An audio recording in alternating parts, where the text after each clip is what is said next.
दोस्तों good evening. Market ने की वापसी। दोस्तों याद है आपको कल हमारी क्या चर्चा हुई थी। मार्केट ने जो है जबरदस्त वापसी की और सपोर्ट जोन जो हमने डिस्कस किए थे वहां से 200 पॉइंट जो है निफ्टी भागा है। काफी अच्छी जो है निफ्टी में चाली है, लेकिन आज कुछ अलग हुआ है भाई। आज शेयर्स नहीं चले हैं। 90% शेयर्स में देख रहा था वो नीचे के तरफ हैं, लेकिन आज निफ्टी रॉकेट बन गया था। क्यों? जो बड़े शेयर्स हैं, बैंकिंग स्टॉक्स जो हैं, कोटक, एचडीएफसी बैंक और कुछ जो आईटी स्टॉक्स हैं, इनके दम पर मार्केट रॉकेट बन गया है। लेकिन क्या कल जो है चीजें सुधरेंगी? कि क्या कल जो है mid cap small cap stock भी चल पाएंगे या ऐसा ही चलता रहेगा और मार्केट क्या करेगा? तो स्टॉक्स की एनालिसिस करने का प्रयास करेंगे और निफ्टी की जो इंट्राडे हम चर्चा करते हैं वो तो आपको पता ही है। स्वागत है आपका आपके अपने चैनल टीके मनी में। मेरा नाम है Tribhuvan, NSM certified in equity derivatives में। जो नए लोग हैं वो टेलीग्राम चैनल पर आ सकते हैं। 50 to 100 मेंबर्स टेलीग्राम पर हैं। आपको सिर्फ टीके मनी सर्च करना है। टीके मनी आप सर्च करेंगे और टेलीग्राम पर आप आ जाएंगे। तो चलिए चर्चा की शुरुआत करते हैं। सबसे इंपॉर्टेंट है मार्केट। मार्केट यानी निफ्टी। देखिए निफ्टी में पहली चीज देखनी है, देखिए क्या डिस्कशन हमारी कल हुई थी, बिल्कुल वैसे ही मार्केट ने काम किया है। कुछ जो है अलग नहीं हुआ है मार्केट में। 14,900 का मैंने आपको सपोर्ट बताया था, आपको याद होगा, कल भी बताया था, परसों भी। और मार्केट ने जो है अमेरिकी बाजार ठीक होने के कारण जो ऊपर गैप अप हुआ, उसके बाद गिरावट आ गई। देखिए गिरावट आ गई थी और मार्केट कहां से घूमा? वही सपोर्ट जोन से जो हमने वीडियो में भी डिस्कस किया था और जो है मॉर्निंग अपडेट में भी डिस्कस किया था। और मैंने आपको क्या बताया? सपोर्ट रेजिस्टेंस थ्योरीज के हिसाब से 14,900 के आसपास सपोर्ट मैंने कहा था। सपोर्ट 20-30 पॉइंट आगे पीछे मैं कहता हूं, क्योंकि एक जोन होता है, एक लेवल नहीं होता। मार्केट बिल्कुल वहां आसपास आया और देखिए कैसे वहां से एक वापसी की है मार्केट ने और एक 200 पॉइंट की रैली बड़े आराम से मिल रही है। सपोर्ट रेजिस्टेंस पे काम करने का एक फायदा होता है। अगर आप एक छोटा स्टॉप लॉस लगा के काम करें, मान लीजिए 25-30 पॉइंट्स का, तो टारगेट बड़ा मिलता है। 100 पॉइंट आराम से मिल सकते हैं। इसका मतलब है कि आप 4 बार लॉस करेंगे तब भी जाकर के आप प्रॉफिट में ही रहेंगे। ये खासियत है सपोर्ट रेजिस्टेंस थ्योरी पे काम करने का। तो पहली बात हमने क्या कहा था, जब सपोर्ट पहली बार आए तो हमारा दिमाग जो हमें पॉजिटिव रखना है। जैसे घूमे सपोर्ट से, जैसे घूमे वहां पर जो है एक बाई पोजीशन और एक छोटा स्टॉप लॉस लेके नीचे का। लेकिन अगर दूसरी बार आएगा तब हम नहीं लेते हैं, तब हम न्यूट्रल रहते हैं। तब जो हम न्यूट्रल रह जाते हैं, थोड़े नेगेटिव हो जाते हैं। और तीसरी बार अगर आ जाए मान लीजिए ऐसे करके, तो फिर तो हम जो है शॉर्ट करते हैं, यानी कहीं ना कहीं नेगेटिव ट्रेड लेते हैं, एक छोटा स्टॉप लॉस लाके। आपको पता है सारी चीजें। अब देखिए मार्केट में आगे क्या हो सकता है, कल क्या सपोर्ट रेजिस्टेंस रह सकते हैं। बहुत ज्यादा इंपॉर्टेंट है कि मार्केट क्या कर सकता है, क्योंकि कल वीकली एक्सपायरी भी है निफ्टी और बैंक निफ्टी। क्योंकि आपको पता है कि जो है थर्सडे का जो है हॉलीडे है महाशिवरात्रि के कारण जो है, तो एक दिन पहले जो एक्सपायरी यहां पर हो रही है वीकली। और मार्केट में एक चीज आपको याद रखनी है कि ग्लोबल मार्केट जो है, यूएसए का मार्केट काफी दौड़ रहा है। तो कहीं ना कहीं एक सपोर्ट है हमें ग्लोबल मार्केट से। एक चीज यहां पर दिख रही है कि अमेरिका का जो बाजार है वो सपोर्ट से उसने बाउंस बैक दिखाया, जो हमने चर्चा की थी। सपोर्ट से वो घूम गया यूएसए का मार्केट। हम भी सपोर्ट से घूम गए, 200 पॉइंट दौड़ चुके हैं। अगला रेजिस्टेंस क्या है, कहां जो है स्टेशन है अगला? 15,250। देखिए 15,250 जो है वो अगला रेजिस्टेंस है निफ्टी पे, यानी अगला स्टेशन है। तो स्टेशन क्या है? 15,250 के आसपास जो है निफ्टी का अगला रेजिस्टेंस है कल के लिए। याद रखना है इस चीज को। लेकिन आपको एक चीज याद रखना है, मान लीजिए गिरावट आ जाए मार्केट में, आपको 2 चीजें देखनी है। अगर मार्केट जो है ऊपर की तरफ खुलता है, मतलब 50 पॉइंट्स प्लस खुलता है, तो ये जो 15,100 रेजिस्टेंस हुआ करता था, ये सपोर्ट बन सकता है। क्या आपको याद रखना है? अगर मार्केट ऊपर खुलता है कल 50-60 पॉइंट्स के आसपास, तो ये जो रेजिस्टेंस हुआ करता था ये सपोर्ट बन जाएगा। याद रखना है इस चीज को। 15,100 जो है इंट्राडे रेजिस्टेंस हुआ करता है लगातार मार्केट, कल भी हमने डिस्कस किया था। और वहीं से आज भी आप देखिए गिरावट आई थी मार्केट में 15,100 के लेवल से, तो वो सपोर्ट बन जाएगा अगर जो है मार्केट ऊपर खुलता है। लेकिन अगर इसके नीचे खुल जाए, मान लीजिए किसी कारण से, डाउ जोन्स या कुछ और, तो फिर ये वैलिड नहीं रहेगा। जो लेवल है सपोर्ट रेजिस्टेंस, ये रेजिस्टेंस ये वैलिड नहीं रहेगा। याद रखना है आपको। ये तभी वैलिड होगा अगर मार्केट ऊपर खुलता है तब जाके ये जो लेवल है सपोर्ट का काम करेगा और रेजिस्टेंस 15,250 के आसपास रहेगा। लेकिन आपको एक चीज और याद रखनी है कि वॉलेटिलिटी कम हुई है, विक्स जो है वो कम हुआ है, वो 22.5 के आसपास आ गया, 9% गिरा है। तो ये कहीं ना कहीं एक अच्छी बात है। विक्स जब गिरता है तो मार्केट के लिए जो है शॉर्ट टर्म में एक अच्छा रहता है। विक्स जब 25 के ऊपर जाएगा तब जो है मार्केट को दिक्कतें आ सकती है, ये चीज आप याद रखिएगा। विक्स जो है volatility index, India VIX, Nifty VIX जिसे कहते हैं, उस चीज को आप याद रखिएगा। विक्स 25 के ऊपर थोड़ी दिक्कतें पैदा करता है। तो कल के लिए लेवल्स आपको याद रखना है, 15,250 रेजिस्टेंस लेवल है, सपोर्ट 15,100 है। लेकिन आपको याद रखना है अगर मार्केट नीचे खुलता है या थोड़ा ही ऊपर खुलता है तो फिर थोड़ी दिक्कतें है, लेकिन अगर मार्केट 50-60 पॉइंट ऊपर खुलता है तो फिर ये सपोर्ट का काम करेगा। और सपोर्ट पे कैसे काम करना है आपको याद रखना है।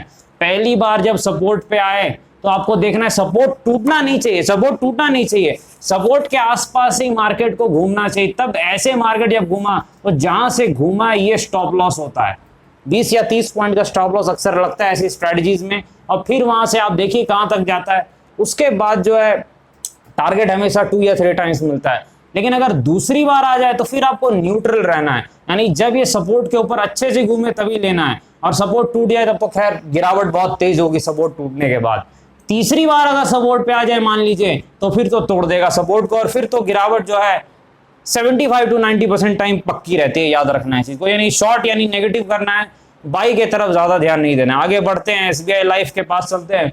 देखिए एसबीआई लाइफ जो है एक बहुत ही अच्छा स्टॉक है, फंडामेंटली काफी चर्चा मैंने की, एचडीएफसी लाइफ की, ICICI prudential life, SBI life और आईसीआईसीआई लोम्बार्ड, ये चारों शेयर्स है कोर पोर्टफोलियो के शेयर्स हैं लॉन्ग टर्म इन्वेस्टर्स के लिए, क्योंकि एक ऐसा बिजनेस है इसका ग्रोथ है आगे 5, 10, 20 सालों में इंडिया में। पहली चीज हाई क्वालिटी मैनेजमेंट है, और एसबीआई लाइफ के पास आपको पता है कि जो है एक फायदा है ग्रोथ के लिए, क्योंकि इनके ब्रांचेस काफी ज्यादा हैं। क्योंकि देखिए ये एसबीआई से इनका टाई अप है, तो कहीं ना कहीं एसबीआई के 25,000 के आसपास ब्रांच है मेरे ख्याल से, तो यहाँ पर एक फायदा है इनको, जो इनकी रीच काफी ज्यादा है एसबीआई लाइफ की। तो एक अच्छा स्टॉक है फंडामेंटली जो है।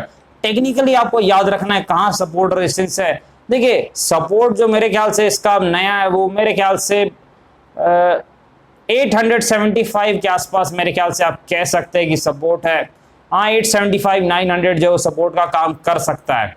और रेजिस्टेंस कहां पर है, देखिए चार्ट पर कोई रेजिस्टेंस दिख नहीं रहा है इस वक्त पर, तो जो है खुला आसमान है। तो यहाँ पर रेजिस्टेंस 1000 रुपया मान लेते हैं, क्योंकि अक्सर स्टॉक जो है मानसिक लेवल के आसपास थोड़ा रिएक्ट करता है। तो चलिए 1110, 1010 हम जो है रेजिस्टेंस एसबीआई लाइफ में मान लेते हैं, और जो सपोर्ट है वो मेरे ख्याल से 875 के आसपास एसबीआई लाइफ में दिख रहा है। लॉन्ग टर्म के लिए बहुत अच्छा स्टॉक है। तो जब भी नीचे मिले, मान लीजिए मार्केट करेक्शन में गिरावट में 750, 800, 750, 800 पे मिल जाए तो मेरे ख्याल से एक अच्छी जगह रहेगी कहीं ना कहीं ध्यान देने के लिए। अब मिलता है कि नहीं वो तो देखना पड़ेगा, लेकिन आपको यहाँ पर मिल जाए 750 के आसपास, मान लीजिए 1 महीने बाद, 2 महीने, जब भी मार्केट क्रैश हो तो फिर आप जो है इस पर ध्यान दे सकते हैं लॉन्ग टर्म के लिए। बहुत अच्छा स्टॉक है। आगे बढ़ते हैं बीपीसीएल के पास चलते। देखिए बीपीसीएल में आपको पता है कहीं ना कहीं एक अच्छा स्टॉक है, एक अच्छी चाल भी दिखा रहा है। जो गवर्नमेंट ओन स्टॉक्स हैं अच्छी चाल आजकल दिखा रहे हैं। देखिए एक चीज यहाँ पर है, डिविडेंड यील्ड अच्छा देते हैं, क्योंकि जितने भी जो पीएसयू स्टॉक्स हैं, चाहे ओएनजीसी हो, बीपीसीएल हो, एचपीसीएल, ये अच्छा खासा डिविडेंड देते हैं। आज गिरावट क्यों हुई है? देखिए गिरावट का रीजन बड़ा सिंपल है, एक बड़ी डील हुई है मेरे ख्याल से, उस डील के कारण आपको इतने ज्यादा वॉल्यूम भी दिख रहे हैं। ये कोई नॉर्मल वॉल्यूम नहीं है, जो बड़े ब्लॉक डील्स हुए हैं 435 का प्राइस रखा गया था उस ब्लॉक डील के लिए, और कल ये मेरे ख्याल से 467 के आसपास क्लोज हुआ था बीपीसीएल। इस कारण से ब्लॉक डील पे एडजस्ट होने के लिए जो आज गिरावट हुई है बीपीसीएल में, इस चीज को आपको याद रखना है। तो सपोर्ट रेजिस्टेंस क्या है, देखिए 430 के आसपास ही पहला सपोर्ट है जहां ब्लॉक डील हुई है। तो 430, 435 जहां ब्लॉक डील हुई है वो बीपीसीएल का सपोर्ट है, पहला सपोर्ट है, याद रखिएगा ये चीज। और रेजिस्टेंस कहां पर है, मेरे ख्याल से 500 के आसपास रेजिस्टेंस है बीपीसीएल का। गिरावट की रीजन जो है वही है, जो ब्लॉक डील हुई है, बड़ी ब्लॉक डील नीचे के प्राइस पर। अगर ये ब्लॉक डील ऊपर के प्राइस पर होती तो मेरे ख्याल से ऊपर जाता, लेकिन नीचे के प्राइस पर ब्लॉक डील हुई है तो गिरावट आई है। लेकिन इस कारण से देखिए फंडामेंटली कोई चेंजेस नहीं होते हैं, याद रखना है इस चीज को। लेकिन टेक्निकली आपको देखना है 430 के ऊपर अगर ये रहता है तो फिर ये टेक्निकली स्ट्रांग रहेगा, शॉर्ट टर्म में एक और अच्छी चाल दिखा सकता है। लेकिन 430 ब्रेक करने के बाद मेरे ख्याल से एनालिसिस हमें चेंज करनी होगी, क्योंकि जब सपोर्ट टूटता है तो पूरी एनालिसिस बदलनी पड़ती है, व्यू जो है चेंज करना होता है। तो 430 के आसपास सपोर्ट है और 500 के आसपास मेरे ख्याल से जो है यहाँ पर रेजिस्टेंस लेवल। आगे बढ़ते हैं, कोटक बैंक के पास आते हैं। याद होगा आपको डिस्कस किया था हमने कोटक बैंक जब 1770 के आसपास था। देखिए लो जो है बिल्कुल लो पे मैंने आपको टेलीग्राम पर भी बताया था, मेरे ख्याल से पिछले हफ्ते की बात है, 9-10 दिन की, कि एक अच्छे लेवल पर कोटक बैंक आ गया। एक ब्लू चिप स्टॉक है, लॉन्ग टर्म कोर पोर्टफोलियो का स्टॉक है, अच्छे भाव पर आया था और 12% के आसपास रिटर्न दे दिए हैं। देखिए 2000 के आसपास एक रेजिस्टेंस है कोटक बैंक का, इसलिए मैंने टेलीग्राम पर आपको कहा है कि जिन लोगों ने प्रॉफिट किया है वो थोड़ा प्रॉफिट बुक कर सकते हैं, क्योंकि देखिए 2000 जो लेवल है एक रेजिस्टेंस है। यहाँ पर आप देख सकते हैं 2 बार यहाँ पर रेजिस्ट किया है कोटक बैंक। इसको निकाल लेगा तो 100-200 की चाल और आ सकती है, लेकिन जिन्होंने नीचे लिया उनके लिए दिक्कत नहीं, उन्हें पैसे बन गए, 200-250 रुपए बन गए, तो मेरे ख्याल से प्रॉफिट जो है लेने में कोई दिक्कत नहीं है। टेक्निकली याद रखना है 2000 के आसपास रेजिस्टेंस है कोटक बैंक का, इसको निकालेगा तो अगली एनालिसिस हम करेंगे, और मेनली अगर निकाल लेता है तो फिर 2100 से 2200 का टारगेट रहेगा। सपोर्ट कहां पर है, जहां से ये घूमा है, जहां से मैंने आपको बताया था टेलीग्राम पर 750 से 780 के बीच में जो है टेक्निकल सपोर्ट है कोटक बैंक। आगे बढ़ते हैं, डॉक्टर रेड्डी के पास चलते हैं। देखिए डॉक्टर रेड्डी भी एक फंडामेंटली बहुत अच्छी कंपनी है, फार्मा स्टॉक है, और फार्मा स्टॉक पे काफी जो है मैंने रिसर्च भी किया है, काम भी किया है, तो एक अच्छा स्टॉक है डॉक्टर रेड्डी जो है। यूएसए में इनका बिजनेस है, आपको पता है, यूरोप में, इंडिया में, सारे जगहों पर है, मल्टीनेशनल टाइप की कंपनी है। यहाँ पर एक चीज़ आपको ध्यान देना है, ये एक्सपोर्ट पर काफ़ी डिपेंड करते हैं, और अगर तेल का प्राइस ऊपर जाता है तो मेरे ख्याल से रुपी जो है वो 75 के आसपास जा सकता है, और वहाँ से क्या जितनी भी आईटी और फार्मा कंपनीज हैं उनको फ़ायदा होता है। लेकिन टेक्निकली देखना है कि शॉर्ट टर्म में क्या हो सकता है, भाई टेक्निकली थोड़ा ये कमज़ोर हो गया है 40, लेकिन ये सपोर्ट है, यहाँ पर एक सपोर्ट दिख रहा है मेरे ख्याल से 4400 के आसपास डॉक्टर रेड्डी का सपोर्ट है, बहुत इंपॉर्टेंट लेवल है, याद रखिए। देखिए 4400 अगर सपोर्ट ब्रेक होता है तो फिर आपको दिक्कत हो सकती है शॉर्ट टर्म में डॉक्टर रेड्डी में, लेकिन सपोर्ट लेवल्स अगर बचते हैं तो मेरे ख्याल से एक आपको बाउंस बैक दिख सकता है, जो कहां तक जा सकता है, मेरे ख्याल से वो बाउंस बैक आपको 5000 के आसपास आ सकता है, क्योंकि वही पहला रेजिस्टेंस यहां पर डॉक्टर रेड्डी में दिख रहा है। तो सपोर्ट लेवल्स अगर इस बार बच जाते हैं 4400 के, तो फिर आपको 5000 देखने को मिल सकता है, लेकिन सपोर्ट टूटेगा तो फिर गिरावट होगी, याद रखना है। सपोर्ट टूटा तो शॉर्ट टर्म में उम्मीद भी टूटी, याद रखना है इस चीज को। आगे बढ़ते हैं भाई, वोडाफोन आइडिया, काफी ज्यादा गिरावट हो रही है वोडाफोन आइडिया में। काफी लोग पूछ रहे हैं सर सपोर्ट कहां पर है, इसका इतनी ज्यादा गिरावट हो रही है। देखिए रेजिस्टेंस मैंने आपको पहले बताया था 13 रुपए के आसपास रेजिस्टेंस है, और वहीं आसपास से गिरावट हुई है, लेकिन अब देखना है सपोर्ट कहां से है, जहां से कि घूमने के चांसेस रहे। मेरे ख्याल से कुछ न्यूज फ्लो भी थोड़ा नेगेटिव आ रहा है, ये जो कहीं ना कहीं जो है स्पेक्ट्रम रिलेटेड कुछ न्यूज फ्लो है, तो थोड़ा सा जो है गिरावट हो रही है सेंटिमेंटली भी। लेकिन सपोर्ट कहां पर है, देखिए 9 रुपीज के आसपास एक बड़ा सपोर्ट मुझे दिख रहा है। ये जो जोन दिख रहा है 9.5 से 10, मेरे ख्याल से एक अच्छा जोन है, लेकिन जो बड़ा सपोर्ट मेरे ख्याल से जो है वो 9 रुपीज के आसपास है। ये जो लेवल है ये बड़ा सपोर्ट का काम कर सकता है, क्योंकि वॉल्यूम भी यहाँ पर नीचे मिल रहे हैं, तो कहीं ना कहीं 10 तक तो आ ही चुका है, गिरावट दिखा चुका है। तो मेरे ख्याल से अब धीरे धीरे ऐसे लेवल पर वोडाफोन आइडिया आ रहा है जहाँ से घूम सकता है। लेकिन एक चीज़ याद रखनी है, ये वॉलेटाइल स्टॉक है, तो यहाँ वही लोग काम करें जो ज़्यादा जोखिम ले सकते हैं, क्योंकि वॉलेटिलिटी बहुत रहती है, बहुत ऊपर नीचे रहता है वोडाफोन आइडिया। आगे बढ़ते हैं, आलोक इंडस्ट्रीज के पास है। देखिए मेरे ख्याल से एक फ्लैट टू नेगेटिव क्लोजिंग देखने को मिले काफ़ी दिनों के बाद। आलोक इंडस्ट्रीज में थोड़ी गिरावट आज हुई है। देखिए मार्केट में आज देखिए निफ्टी स्मॉल कैप और निफ्टी मिड कैप आज गिरे थे, यानी छोटे जो शेयर्स हैं और जो मझोले शेयर्स हैं वो दोनों गिरावट दिखाई थी उन्होंने। लेकिन आज निफ्टी ऊपर जरूर चला गया, यानी मार्केट जो आप कहते हैं, लेकिन यहाँ पर जो छोटे शेयर्स में गिरावट आई है, तो यहाँ पर गिरावट आलोक इंडस्ट्रीज में भी आई है मेरे ख्याल से 1% के आसपास। कोई ज़्यादा तो गिरावट नहीं, हल्की सी जो प्रॉफिट बुकिंग है ट्रेडर्स की एक चाल के बाद। देखिए वॉल्यूम कितने हुए हैं, मेरे ख्याल से 13.4 मिलियन, यानी कि 1.3 करोड़ के आसपास के वॉल्यूम हुए हैं। एवरेज है, इतने ही एवरेज वॉल्यूम रहते हैं इसमें 1 करोड़ के आसपास के। देखिए मैंने आपको क्या बताया, नेक्स्ट चाल के लिए इसको 22.7 के ऊपर टिकना पड़ेगा।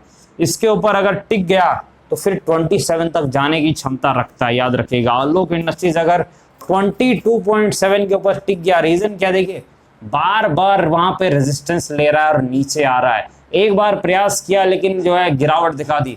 तो 22.7 का लेवल जब तक जो है नहीं निकलता है शॉर्ट टर्म में, तब तक जो है चाल में दिक्कत है। जैसे ही 22.7 का लेवल निकलता है, एक शॉर्ट टर्म 2-4 दिन का रेजिस्टेंस है, तो फिर आपको जो बड़ा रेजिस्टेंस है वो तो वहीं पर है जो पहले था 2730 के आसपास, जो है वो अभी भी बड़ा रेजिस्टेंस है, उसमें कोई चेंजेस नहीं है। तो 2730 जो है वो जाने के चांसेस बहुत ज़्यादा बढ़ जाएंगे जब ये 22.7 के जो एक लेवल है उसको निकाले, क्योंकि ये टेक्निकली लेवल इंपॉर्टेंट हो रहा है, क्योंकि लगातार इससे जो है गिरावट आ रही है, इसी लेवल से जाता है और बार बार गिरावट दिखाता है। आज ही प्रयास किया था लेकिन नहीं निकाल पाया।